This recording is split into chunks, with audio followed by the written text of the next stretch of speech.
नमस्कार। सध्या आम्ही मोरजी ज्या शेतान आसात आणि शेतान आमचे मोरजी देवस्थान मोरजाई देवस्थान समिती आणि तांच्या वांगड्यांनी हांगर नांगर परब म्हणजे ज्या पद्धतीन शेतान जर आता भात शेती करतलो जाल्यार नांगरणी करप महत्वाची असता आणि त्या खातीर आयज पारंपारिक पद्धतीने आमचे जे उदय गाडगीळ हे भटजी आसात पुरोहित आहा तांच्या मार्गदर्शनाखाली विधिवत अशी नांगर परब पूजा जाल्ली आसा आणि ह्या उपरांत आता केन्नाय शेतान नांगरपाक कांय अडचणी येनात। पहिली देवस्थान समिती नांगर परब केल्या उपरांत कोण जे शेतकरी आसात शेतकार भाव आसात तांणी आपापल्या शेतान नांगरपाक हरकत नसता आणि ही नांगर परब जाल्या शिवाय कोणूच शेतान नांगरपाक वचना।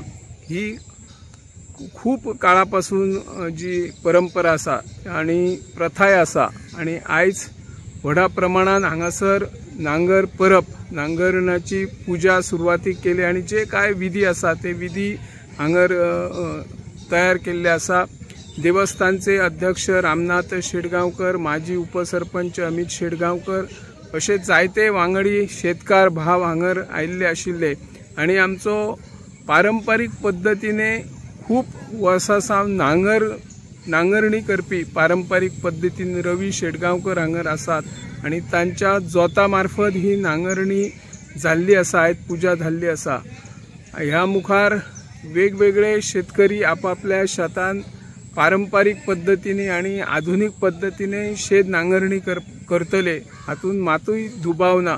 आमचे गांवचे एक गांवकार आमचे रामनाथ पवार हांणी सामुदायिक गाराणे घालताना तांणी देवाकडे सांगणे केला की जी शेती नष्ट जाता ती शेती खंय तरी परत करपा खातीर सगळ्यांक बुद्धी दिवची आणि शेती वाचोवपा खातीर देवानूय तांकां एक यश दिवचें अशें तांणी गाराण्यान घातलेलें आसा।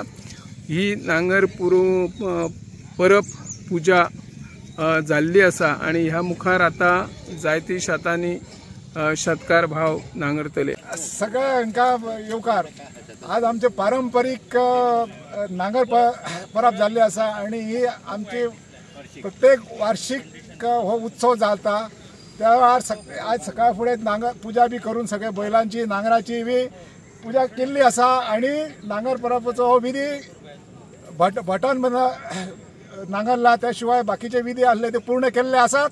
त्या शिवाय आता हो आमचो आता शेतीचो सीझन चालू करपाक लागून ही विधी सगळ्यात महत्वाची आसा आणि म्हणूनच ह्या विधीक खूप महत्व आसा. ताका लागून ही नांगर परब जी जाल्ली आसा ती पारंपरीक आणि फर्स्ट टाइम कितक्याशाच वर्सांनी आमच्या प्रेसिडेंटान देवळाच्या नांगर धरून नांगरलेले आसा आणि बरी सुरुवात जाल्ली आसा. पावसाय हेल्प केल्या पावसाने आणि अशीच ही परंपरा चालू उरची आणि आमची शेतां ही भरभराट जावपाची ही हांव परमेश्वराक विनंती करता आणि माझे 2 शब्द सोपयता. ही परंपरा केवळ पूर्वापार पासून चलत येयल्ली ही परंपरा आयज आमचे गांवकार महाजन सांबाळटात आणि ही कित्याक तर कोणीच ही नांगर परब जाल्या शिवाय कोणच पयली गांवान नांगरना. ही प्रथा आहा देवस्थानाची महाजनाची पारंपारीक आमच्या जाणट्यांनी आमकां करून दिल्ली ही प्रथा. आयच्यान आता पावस अनायसे ह्या वर्षी बेगीन आहा म्हणटकच आता नांगरपाक काय हरकत ना.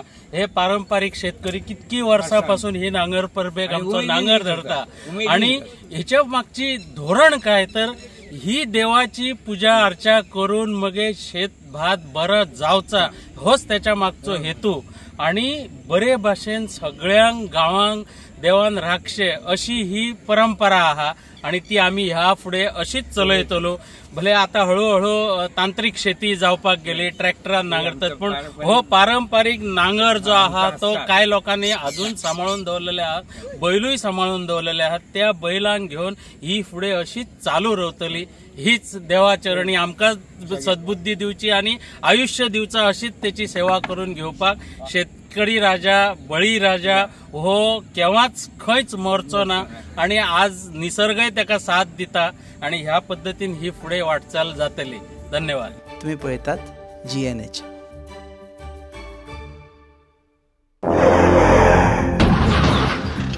आस्ता पावस मरे टायर झाल्या मरे मुझे भाषे हड्डे झाले इथे. टायर चेंज कर मरे. योकोहामा टायर एक्सप्रेस सगळे टायर सोल्यूशन एका जाग्यार विथ 5 years अनकंडिशनल वॉरंटी. अरे वाह.